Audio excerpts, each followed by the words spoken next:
Welcome to the Larry Kreider's Leadership Podcast. Larry is the author of over 40 books, the founder of Dove International, a worldwide family of churches and ministries in 6 continents, and has over 50 years of leadership experience. He and his guests will share inspirational leadership insights from their journey with God. These insights, gleaned from serving leaders in many nations, will transform your life and leadership. For more information on Larry's books and resources, visit LarryKreider.com.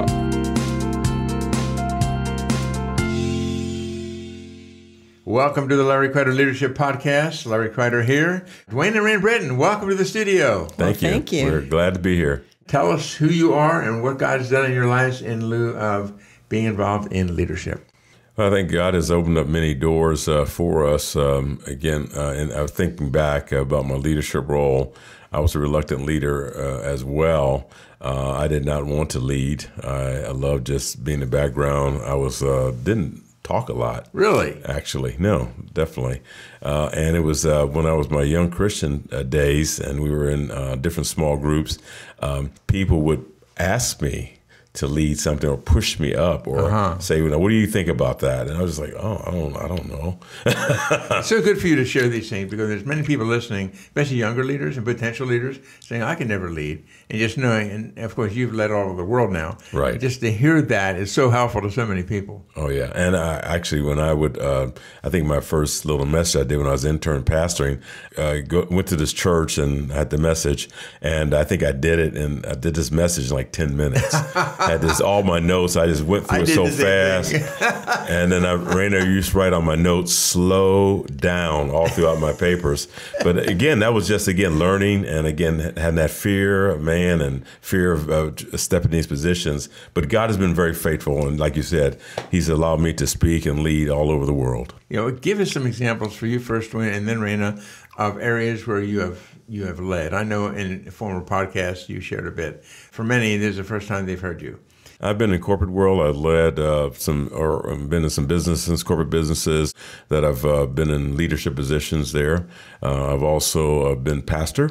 Yes, you have. Senior pastor, a number of places. Mm-hmm. I remember for a season you were my pastor. You was? For a season I was your pastor. We just pastored each other. Pastored each other, that's for sure. We've had our own businesses. I was a small business that we've started. Sure. I've been in nonprofits. I've been executive directors of nonprofits. So I've been in very different areas of leadership. And my home. I've been leading my home. Yeah, and the two of you obviously lead Britton Consulting Group, right? That's correct. And tell us what that is. We are a organization development, executive coaching, leadership group. We do strategic planning, goal setting, a lot of succession planning. We do leadership and executive coaching. We do a lot of assessments for organizations, for their staff, for their leadership development teams, and also we provide plans for them to develop. Good. Reyna, how about you? Well, it's really interesting how doors open for me to lead just by doing what I do or what I have done. And I would have to say the most challenging leadership role that I had was working as a volunteer on assignment for the large healthcare organization that I worked for, on loan to the U.S. government, working for the National Water Quality Award.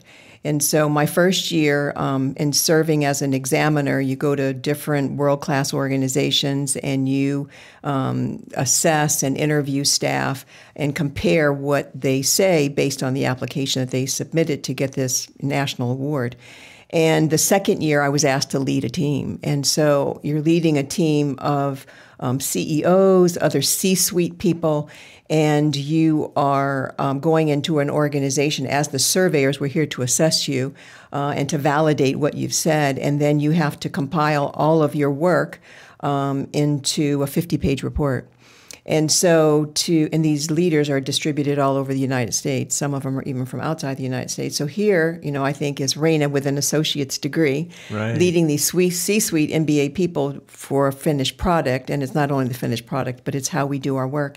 And my position before the Lord always tried, and I always wanted that to be first and foremost in my mind, is that, Reyna, you're in so deep over your head that unless the Lord comes through, you're going to fail. So that took a lot of the pressure off of me often. But I would say that was the most complex and challenging. I did learn a lot that serves me well today. But my first leadership role was to start a ladies' Bible study. You know, I love women. I love encouraging and exhorting people. And so I love the scriptures and I love to pray. So I thought, well, those are the good makings of starting a Bible study group. Sure. And I did that. And it ended up giving me the confidence and the affirmation that I received from the ladies. And what I saw happening in their lives really encouraged me to become more involved and more willing to accept responsibility. All right, the two of you learned so much about leadership over the years. So just think, you have a younger leader, a future leader sitting right next to you saying, Duane and Reyna, what are some key things that you learned about leadership that I should be aware of now? Yeah, very good, because that's exactly where I was at. As I was saying, we planted a church and was involved in leadership in my mid to late 20s. And we had this big organization that was growing with different aspects of it. And there was no one there to mentor me. I wanted to be mentored. Yeah. I reached out to older guys, and they just were not in the mindset of mentoring younger guys. And so I said, in my heart, my mind, I said, if I ever get in a position that I can mentor or help someone else younger than me, that's what I want to do. So that's why we're doing what we're doing now. So when you think about younger leaders, one of the things I just think, one of the things that is very important is learning how to be transparent and open. Okay. That is one thing I think is so very important. One of the things is because we're almost in our leadership position, we almost feel like we're on our islands by ourselves. And, we miss so much interaction and camaraderie and the ability to communicate and to talk to somebody. And so we need that. Need to be transparent with our pains and those type of things that way, but also be in that relationship where you can do that, where you can have that intimate type talk. A place that's safe. It's safe. Right. But then be that place. That's right. For that. And then again, look for people that you can help raise up or lift up or to walk alongside, encourage. Because in leadership, we need encouragement. We do. Every leader needs it. And often you see certain leaders say they would never need it. They do. They do. Every leader does. Good. Reyna, how about you? I would say it's important to know the why of leadership. Okay. Why am I willing to lead? Why am I here? And to me, I see that as significant as the call to ministry. Okay. Because oftentimes that the call is what you rely on, right? When it gets difficult, when it gets challenging, I don't necessarily want to be here, but I know I'm called to be here. So I see the same thing in leadership because it's challenging, it's hard. Not only are you responsible to accomplish and to get things done, or you're responsible for an organization or a team or whatever it might be, and it gets hard, but, then you ask yourself, well, why am I here? And so I think coming to the why is really important and to drill down. And for me, the why is to see other people get to grow to their fullest potential. Right. So we're working together on projects or to accomplish something, but really how we care for each other is really important. So the why to me is important. And I remember the first job I was offered in this large healthcare organization that I worked for. It was doing regulatory kind of work, which nobody jumps up and down is glad to see you come. Right. And I remember my supervisor asked me when I was interviewing for the job, well, what is it that you're going to do in this difficult role? And I said, I know that peace and what I do, the satisfaction has to come from within because I'm not likely to get it. Right. So, those two things. So for the two of you, we all make mistakes. There's always things we look back, we think, oh man, I could have done that better. Can you think of any examples that would help younger leaders, help other leaders? You think, that area of my life, I really shouldn't have gone down that road. Can you think of anything that would be helpful? There's a lot of those areas I can think about, things that I was not listening to people around me. Okay, that's good. That was probably some of the worst mistakes. Again, I was high D in those days, really driven. We can mess with your wounds later on and hurt. We got a job to do. Let's get her done. Yeah. And again, not realizing that the best thing is you need to bring people along with you. You need to include them in the goal, what we're doing. Make them part of the process. Together, part of the process. Instead, let's just do it, and then we'll talk about what happened laterwards. So I think I've hurt a lot of people because of that. So I've learned how to become more interactive. I learned how to spend time with my team, talking, being honest, open and transparent with them, letting them know I'm not this big giant here, that again, I have pains and things as well. And how can we work this thing together? I think that is so very important to do. Reyna, what would have you done different as you look back? I would have had crucial conversations earlier, the sensitive conversations earlier. You know how difficult it is when you have to give someone bad news, or when you have to approach somebody about their behavior or something that is negatively affecting the team or your work or your department or whatever. And just thinking, I'll drop a few passing comments and it'll sort itself out. That person will be aware. And then you realize that it's not. And so I've seen behavior and I've seen attitudes that are not approached that can undermine a team and affect a performance. And so, I would have had some crucial conversations a lot earlier. You've used that term a few times, crucial conversations. Talk more about that, either of you. Conversations that are delicate, that have a significant outcome. It could maybe cost someone their job. It could maybe cause them to lose face because they feel like they're, firing on 100%, but really maybe only 50%. And so I need to identify what it is that I want in having the conversation, what I want the other person to understand. I want to ask a couple questions so that I can hear their perspective, but then I also am clear about what I don't want. I don't want this to deteriorate further. I don't want this person to feel like, they're the victim and I'm against them.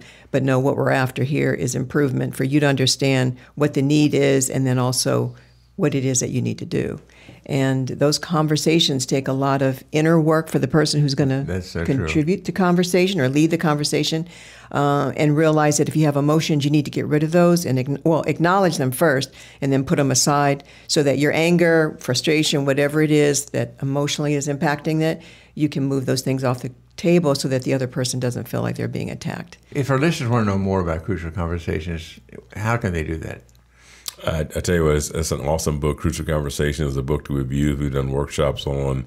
We've taught this all over. It's so important because you need to understand what happens physiologically with you, the adrenaline kicking in, those type of things that way, the tunnel vision, what happens with our blood rushing to the big muscles, the fight or flight syndrome, and we need our brain engaged to be able to reason and to really deal with the situation we're in. That's how do we get our blood to come back to the brain with higher reasoning, those type of things that way. So learning those techniques, learning those importance. I also learned about communication, that much of what we communicate is not what is said, is our tone of voice and our nonverbal. So if you think about that, think about the communication message, 7% being our words, 30% being our tone of voice, 55% being our nonverbal, then understand that people are catching more of what's happening than what you're saying.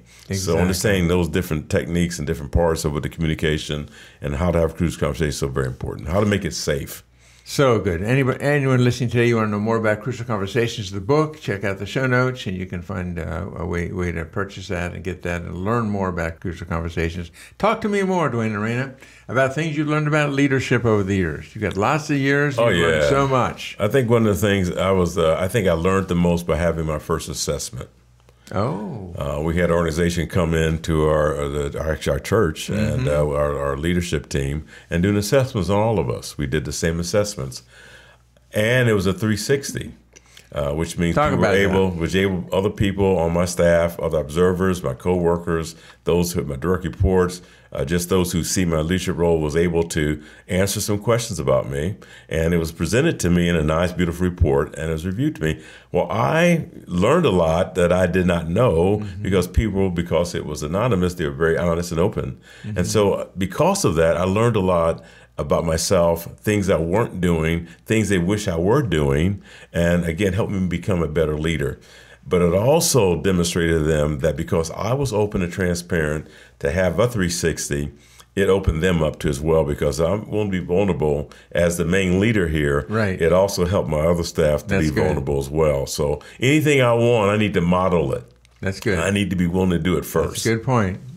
Modeling leadership for others. Good. Good. Reyna. Asking more than telling was important for me. Okay. I felt that, when you're leading and you're responsible for things, you have work product that needs to get accomplished. A lot of my work was deadline driven. A lot of it involved motivating and other people contributing who did not work directly for me. And so is a lot of moving parts that had to culminate in a deadline. And so when I led team meetings, I would be organized, very organized in my approach. We'd have project plans. Everybody would know what was expected of them, where we were headed. But what I missed out on was the opportunity to ask questions, which caused people to share their perspective, their ideas, and it brought a richness to the team and a more effectiveness to our work. In addition to that, relationships were enhanced, where when I did future projects and needed people to volunteer to serve on my team, because there was relationship and camaraderie that was built, it was easier to do because I learned to give my team members the opportunity to tell me through asking them questions. Good. So, yeah. So you're talking about asking questions, you're talking about assessments, you're talking about 360s. What are some other things you've learned about leadership that would be helpful for other leaders who are learning, that you've learned that would be a blessing to them? I think for those people that they are involved with in their leadership team, it is important to have one-on-one meetings. Okay. I know it takes time to do You're it. so right about that. And I used to I just don't have time to do that because there's so much to do. I find out investing that time for one-on-ones is so much important. Totally agree. It's so much more important. And the thing is, when we have one-on-ones, it's not my agenda, it's their agenda as well. We both come with an agenda. We both come with our question. We come both with stuff that we want to discuss. So again, it's a mutual table. It's not boss staff. Right. It's here we're having a one-on-one. So is there any question you have for me? Anything you need to know? Any clarity you need from me? That's what we're here to do. As a matter of fact, we're going to start with your agenda first. So that is so very important. And when you invest one-on-one times, because you end up not just talking about things on the agenda, you talk about family, you talk about what you did last night. You begin this relationship building that you really need to have, because what happens is that in leadership, because you are going to make mistakes. When you have those one-on-ones and you've built relationship, you in essence put things in bank. I say you deposit things in people's relationship banks. So when you do blow something, people know your heart because they know you spent time with you. Well, he's just having a tough day today, you know. People, when I did my 360, people understood that when they didn't really understand beforehand that when I was maybe not as open for conversation because I was on deadline. I had something I was working on, and they would just come and want to just talk and whatever. They didn't know. After they found out I was wired, they said, "Oh, now we understand why that is. Not that you don't want to talk to us; you're just focused. So I'll come back and talk to you later." But because we've had that one-on-one conversation, they knew that's how I was wired. Yeah, two questions about that. Number one, how often do you feel like you should meet with staff or those that are working with you? And that's number one. And then number two, how many persons should have that opportunity? Because obviously you can't meet one-on-one with everybody. Correct. So talk about that. I have a one-on-one monthly. Okay. And also, I agree with that. And I also think if you're having more than 4 direct reports, I think that you're getting kind of, overburdened. Now, many of us in leadership have many more than 4. And I agree with you.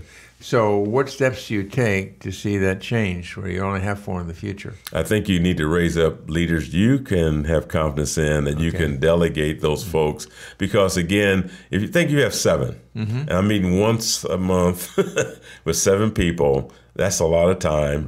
Because I got to prepare for that. I also got to have that time as well.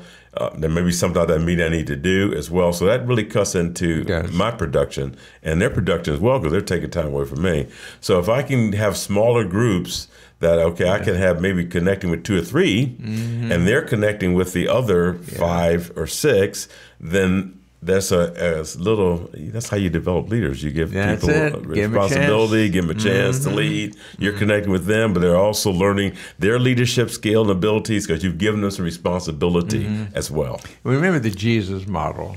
You know, he had 12 disciples, but he had 3. Peter, James, and John. And he really had John, in some ways, the disciple who said he was the closest to Jesus, loved the most by him. Correct. And then, of course, he had the 70, 72, and the multitudes and all that.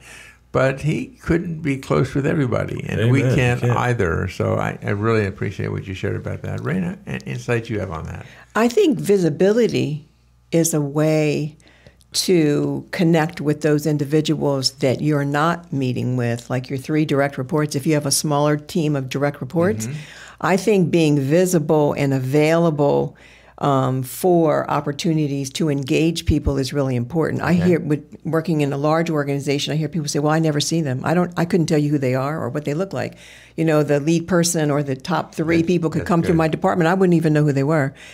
So that's in a larger scale. But even in a smaller scale, you know, there's opportunities to have collective meetings, department meetings, broader scale meetings where the people that don't report to you are in attendance or they're participating. And it's not just you, the senior leader, who is speaking and presenting or, you know, participating in that. Then some of your other leaders have. And so that visibility is so huge. And one of the things I used to do with that is that when I was in the corporate world is that even though I was in the offices, much of our work was done in the factory. And so I would actually take time and just walk through the factory, see the guys on the machines. Hey, how you guys doing today? You know, again, no one from the office would come down into the factory.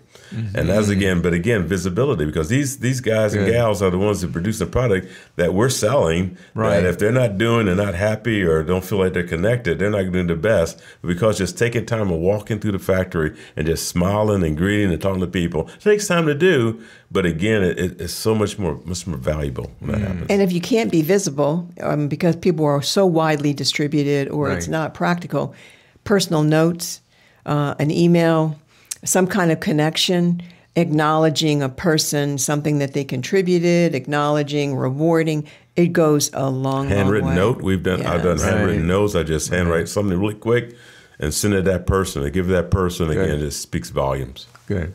Were there any key times in your lives when God just taught you, huge lessons in leadership? Like for me, I almost quit after I was a senior pastor 10 years. You know my story.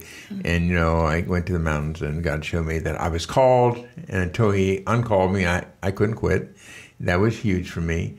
And then I realized that Jesus loves me, this I know, for the Bible tells me so. That really, I was trying to get my significance, my security from how people thought about me, rather than I'm loved by God, and it changed my life. Are there any key lessons or key times in your lives you remember how God taught you something major? Oh, yeah. Oh my goodness, yeah. I think that just even before starting in ministry, when I finished seminary, I was looking for a church to get involved with, and I was in marketing, so I know how to market myself. Right. And I market myself well, and I went and held these different interviews and all this type of things that way, and it didn't happen. And then the one place we thought we were going was just a total mess. Yeah. And so I was so frustrated that I said, God, you have my address, you know my number. I'm not doing anything in ministry. You're going to find me. And that was my attitude. I wasn't going to do anything in that.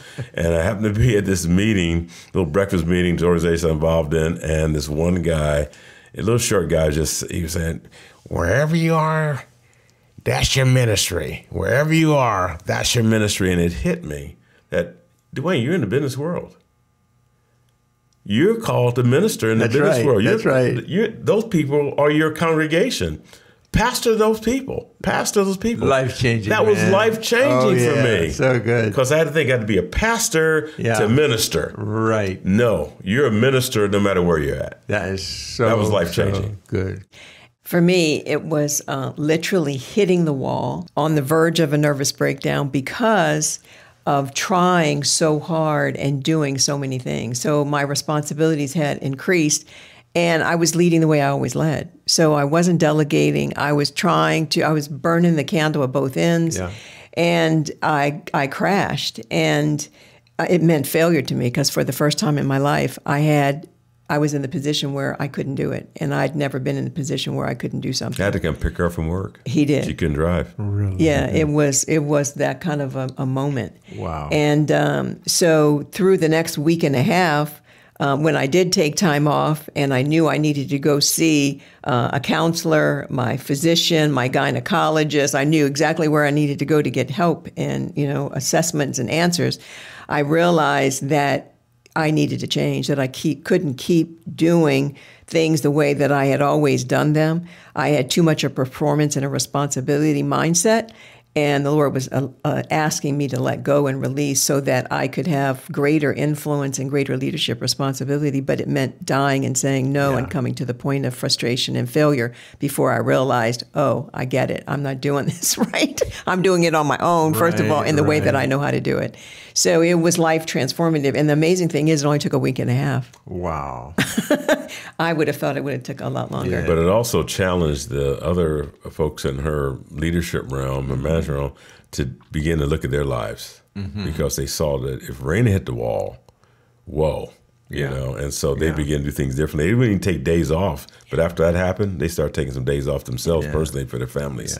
Yeah. Well, look, we want to have you back, and I want to talk more specifically about, you know, as a woman in leadership. Women often have their own challenges in leadership, and interview you both on that, but especially hearing from you, Reyna, on that. Anything else the two of you have before we close the podcast today?